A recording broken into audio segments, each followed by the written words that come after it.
What's up, everybody? It's your boy AD, and that's all day, and I'm here to do the SmackDown review for May 12th, 2023.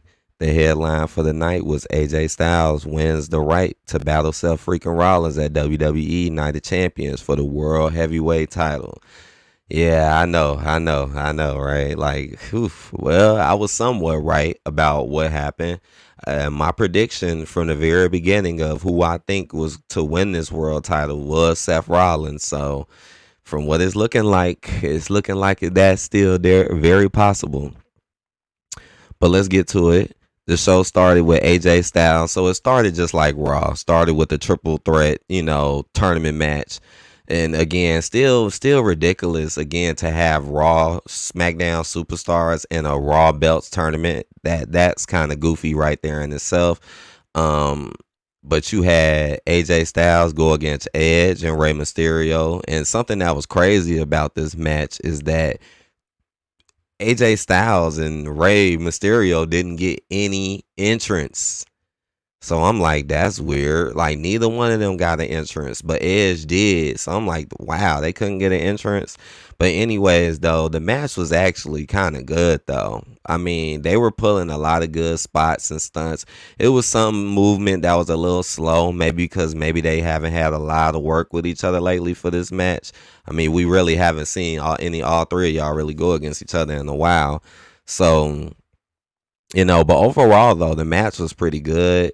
It did surprise me a little bit to see AJ win because I was really thinking Edge was gonna win this, and then the way it ended though was bad though. That finish wasn't good. Like Ray jumping off, acting like he made a mistake, and Edge not catching them, and them falling like very awkwardly like that, which led into AJ's finisher. Like that was just not good. To be honest with y'all, I don't even know what happened with that. Like, what in the world even what that was supposed to be? But yeah, AJ wins though. He wins. So we get to see. I guess they got AJ on a little run, a little roll, because he just came back. So I guess they trying to have him do a little something, something. All right, then we had the second match of the tournament, triple threat, and this was Bobby Lashley defeating Sheamus and Austin Theory in a World Heavyweight Title tournament triple threat. Now, this match I didn't like as much though. Now I'm gonna tell you why I did not like this match too much. The main reason is because they keep doing the same thing with Theory, and it's just getting boring, right? It's like, yeah, Theory's a champion, but y'all make him look like such a weak champion. That's how you know that belt they gave him was just out of pity. It wasn't because they felt like because they keep playing him weak and they keep putting him in these triple threat matches where he can keep being sneaky and sneaking and winning. He ain't really got no strong victories. He's always cheating to win. Like Theory doesn't have to be booked this way. And then here we go again where you're basically throwing Theory in a triple threat match that kind of just happened at Backlash. Like, what's so much different about this match than Backlash? Oh, because Sheamus is there instead of Bronson Reed. And yeah, Theory didn't win. And it was actually cool to see Theory lose in this type of manner that he would normally win. But at the same time, it still makes Bobby look like he couldn't just win it himself. He even got Theory in a hurt lock and he couldn't get out. But I mean, he got out. Now, what was also crazy about this match is Bobby ended up getting a cut on his head, on the top of his head, and it opened up. Like, we already just went through that Brock Lesnar stuff last week. Now, here it go. Bobby gets a big cut on the top of his head. It took me a while to see where it was coming from, and it was just trickling down, man. Like, here it go, just like Brock. Like, you just bleeding everywhere. Like, I don't even know how this happened. Now with Brock, I knew it was the turnbuckle, but with Bobby, I don't know how that happened really. And yeah, he ended up winning the match though, because let me think what happened. I think Sheamus hit Theory with his finisher, and then that's when Bobby came in, grabbed Theory, threw him out the ring, and just hurried up and just pinched uh well, no, I did he spear Sheamus though, right? Because I think he speared Sheamus after that. Something like that happened, and then he came and picked up Theory, threw him out the ring, and then went for the pin on Sheamus and won. So Bobby. Now, my original prediction was gonna be Seth versus Bobby, right? That was my original prediction, and when I seen this, I was like, okay, it's looking like it. Bobby ended up winning this match with Theory, even though Theory really doesn't belong in this match. Like, why does Theory have to be here? He already got a belt. He already got a title. I feel like it's like, why you keep putting Bobby, somebody who should be going for a title, have a title, around Theory, who you're just playing games with, and you just keep putting them around him to have him fight for the title or be next to him with this title. Or right now you're fighting for a new title when at the end of the day you see Bobby again does not get no title. But let's move on. Then we had Karrion Grimes job out Corbin in 3 seconds. This was terrible and so predictable. That's all Corbin do is just get jobbed out now and by your new NXT people. Karrion Grimes, come on, he should not be jobbing out Corbin. Here you go. Like, Corbin just ain't nothing, huh? And then you want to have him talk smack. That was so messed up too, because he was talking all this smack, and then right after you talk smack, you end up losing in like 3 seconds. So yeah, that was terrible. Karrion Grimes going over him was terrible and very predictable, and that finisher sucks. And now we got to sit here. So now what? Karrion Grimes is now going to be going against better talent now and beating them now. Come on, y'all. This was terrible. This was so horrible, and then so repetitive. Like, obviously Corbin is getting jobbed out, but whatever. All right, then we had the big moment, right? This was the big deal, man. Really, this is why I be saying, like, I don't know why you decided to put all the Bloodline on SmackDown and think that your Raw show is gonna be better when clearly whatever the Bloodline does is like the most important thing, interesting thing that y'all got, and y'all know it. But let's just keep having them fight and battle each other while we keep booking everybody else that we like to look good. But with them, we'll just keep having them fight each other and battle each other. Now, how this ended was really crazy, though. I'm finna explain it. Got my coffee. Y'all know I like to drink my coffee when I do these. So I'll read it out to y'all real quick. Undisputed WWE Universal Champion Roman Reigns returned to SmackDown to make the Usos apologize to him and to declare that he and Solo Sikoa will challenge undisputed WWE Tag Team Champions Kevin Owens and Sami Zayn at WWE Night of Champions. I know that was just extremely long, but all of them came out together. I know they try to get our hopes up, and it's so funny because Triple H is trying so hard to get them people to not like the Bloodline, but it doesn't matter. People still like them. The crowd is still throwing their ones up. The crowd is still happy for them. Like, I could tell, like, shit, even I got excited when they all came up and threw their ones up. Even I got excited. Like, I felt like, man, it's been a long time since we had that. We ain't even seen Roman since the Raw after WrestleMania. So we haven't even seen Roman in over a month. And we ain't even been seeing them together. So I felt like they were trying to get us, because instantly I knew it. Like, it ain't going to be cool. Have them come out like they cool, but it's going to turn into a dispute. And that's exactly what happened. Roman turned on Jay and them, which makes no sense because Solo ain't got no belts. He ain't got nothing. He just been booked like how Triple H books a lot of his other people.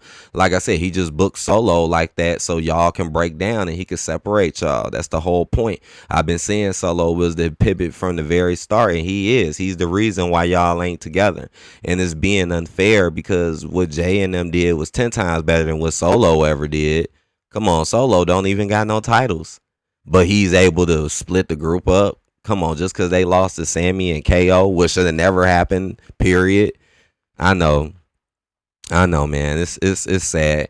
But the whole point of this is just so people dislike the Bloodline and just, again, adding dysfunction between them. They can't be cool anymore. They got to always be fighting in dysfunction. That's the whole point of this. But the crowd, though, I can tell By the way the audience was reacting today, I could tell they seemed disappointed because we know it's wrong for what's going on with the Usos, but I could tell like they wasn't really feeling the moment. Like I think they kind of feeling what I'm saying, like where you're just purposely making the Usos look stupid at this point and making them look dumb, which I've been saying for the longest. Cause the crowd was feeling it when he came out, and then here y'all go doing the same dumb stuff with them and not making them look good in no type of fashion, you know. And the crowd, I think I told y'all if that day comes when the crowd says Triple H sucks, hey, you heard it from me first. Yeah, don't say you didn't. Because I could tell the audience was not liking this. Not saying that the audience was disappointed in the bloodline. I think it was just more in the product they were seeing. Because they like, come on now, this again? And they're like, Sami Zayn, you know, they like, oh, Sami Zayn again, here go. And that's more proof of what I've been saying. Sami Zayn are nothing without the bloodline. So why I keep trying to make them seem like they're better than them when obviously they need them to stay relevant, you know? And here you go again. Now you're setting up another match between them again, even though they're on Raw and you're on SmackDown. This shit. But they're tag team champions. So this is what this all turned into. I'm just trying to break this down, but it basically ended up Jimmy getting mad and was finna pop on Roman. Jay pushed Jimmy back and was like, yo, we apologize. We ain't even gonna start nothing. And then that's when Roman was like, okay, since they a problem, you can't do nothing. Then me and Solo gonna go against them at the next pay-per-view, and which is shocking. Cause they like, and now you know why they rushed the rematch between the Usos. Remember, I was like, dang, why they do the rematch for the belts on SmackDown? Now you know why, so they could set up this rematch instead. Cause now they done already played the Usos out, jobbed y'all out, played y'all out. They may get this win coming against LWO. So here it go, right back fighting them again. So that's gonna be some crazy stuff though, man. And I'm gonna be honest, man. I know Kevin Owens and Sami Zayn have been being booked like amazing as hell lately, but I don't know, cause Solo has been being booked like that too. And then it's Roman and Solo, man. There is that slight chance that they will get both these titles, man, which is gonna be crazy. But at the same time, they're going to try to build up the Usos too by starting them against LWO, because now they're all mad and upset and they're mad and they want to take their anger out. So we'll see what happens, because now they might win just to add more conflict. We'll see. We will see. That's why I put those pictures up on the side, because that shit fits so well. I guess I'm I'm looking at the promos. I'm like nothing too interesting with that. Right. Pretty Deadly is finna fight the Brawling Brutes next week. Oh wow. Pretty Deadly NXT goofballs are now finna go over the Brawling Brutes. That sucks. It's so predictable. He keeps bringing in his NXT talent now to wipe out the old talent. All right, now let me get into this real quick, because we coming close to the end. And y'all know, man, I love my girl Bianca. But man, Asuka blinded Bianca Belair with a missed sneak attack. Now it's proof. It's proof, man, that everything I be saying be so true. Like I said, notice how Rhea Ripley got treated all good and nice on Raw. Notice how she got easy matches, didn't get beat up, got to easily squash opponents. Even her next match she finna have. Like, look at all Rhea's opponents. Easy people, easy targets. Nobody really of no real interest. Like Natalya, we know darn well Rhea Ripley is finna beat Natalya with ease next week, or whenever that comes. But notice she got treated so much better. Now here comes Bianca, posed to be a belt celebration. She comes out. She barely has any time to talk. Here comes Asuka coming out, stopping her celebration. What does Asuka do? Fake pretend like she's cool with her and then missed her in the face. And then there's a whole big ordeal about Bianca being misted. And then she was just acting like she was selling it like holy hell, man. For real. She was acting, man. The way this was done, man, they were literally acting like this was a Mortal Kombat fatality, man, for real. The way they acted it out, man, oh man. And then Bianca just had to be in distraught the whole match. I mean, the whole before the camera commercial. And then when the commercial came back, now she's backstage in the infirmary still effed up. See, Bianca looks effed up. She gets nothing. This is what I be saying. So Bianca doesn't look good. She don't get to look like a strong champion. Instead, she gets beat up and snuck like she's just nothing and got to be seen in the strut. But Rhea, she gets to stand strong and tall every single time and be involved in damn near everything that the Judgment Day do. See the difference? Just like when Bianca was on Raw, it was the same stuff. Y'all kept jumping her, putting her in stupid petty matches. It's the same stuff. And it's wrong to have Bianca go against Asuka again. I mean, what the heck? We can't get nobody new. So this is all what Bianca do now, is just fight Asian women now, right? Wow. We just had Bianca go against Asuka. Then we had Bianca go against Io. Now we're going to have Bianca go against Asuka again. While Rhea, she gets to beat up on Natalya and Zelina. You know, like, come on now. They be doing our girl Bianca bogus. They really do. And it's sad because she's the best talent y'all got. Female-wise, she is the best female talent y'all got. There is no other female on y'all roster that's as good as Bianca. I mean, y'all got a few good ones on there, but Bianca can do it all. Like, Rhea can't even do what Bianca can do. Rhea is nowhere near as athletic as Bianca, and y'all could tell by the way they wrestle. You could fully tell it. But Bianca gets treated like crap. That's why they don't want her to go, because she's good for publicity. She's the only black female you got, and she's literally the best talent you got. And she ain't been here that long. But yeah, they be doing Bianca bogus. AJ Styles, and then we had the main event, which was AJ versus Bobby, and AJ ended up winning. So now that was a little surprising. I did think Bobby was gonna win, and I kind of feel like he deserves a win, because it's like Bobby hasn't been doing anything since that Bray Wyatt stuff, and that never happened. And ever since Bobby came back, I mean, the only thing y'all gave him was winning that King of the Ring tournament. Y'all did give him that, but that was it. Like, title wise, nah. And then you see AJ beat you clean. Like, I mean, this match though was not bad, but what messed the match up though, honestly, a little bit was the blood, man, because Bobby already had a messed up match earlier, and then he just got reopened again in this match because he ain't really had no time to heal or patch it. So the blood was just going. Bobby was kind of off. I could tell he was a little off in this fight because he was losing so much blood. Like, he had to really fight to get through this match, but he was in the ring with a good dude. AJ knew what he was doing. You know, AJ is an experienced wrestler though. He knew that Bobby was off, and he was definitely doing his best for Bobby. So I give credit to AJ Styles.